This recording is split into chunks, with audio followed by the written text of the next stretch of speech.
Recently, I had the privilege of visiting a place of prayer. And in that place of prayer, I saw a lot of things that people were doing. Somewhat very extreme responses from people just to get the attention of God. And in some of those things, you'll see someone that is so well dressed in sparkling white shirt and well-ironed shirt, rolling on a dusty and dirty floor, just because he or she thinks that perhaps maybe if God sees that happening, the Lord will somewhat be generous. The Lord will somewhat be kind and merciful to her. You see, a lot of people think that God is interested in humiliating them before He will hear their prayers.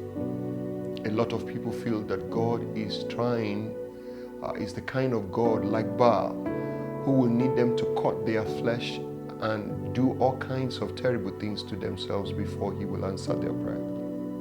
But the God of heaven is not like that. Indeed, He is a God who is different in all His ways. The highest expression of His power is the show of His mercies.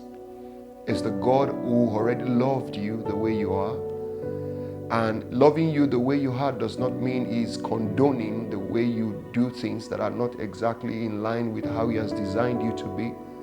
But He had already made sacrifices and prices for you had been paid so that you can live according to His will.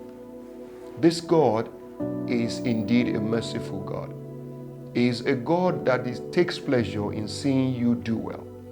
He is the God who takes pleasure in seeing to it that everything in your life is of glory and praise.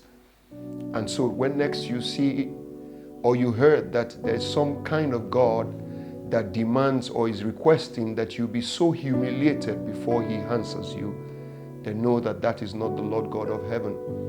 That is indeed Baal.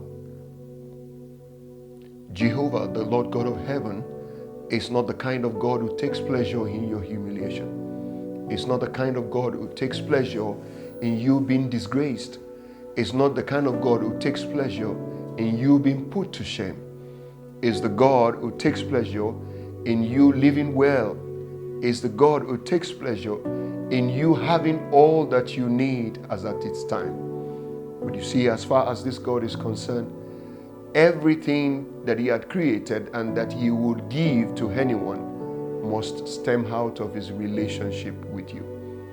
In essence, if you don't have a good relationship with this God, it will seem as if this God takes pleasure in punishing you.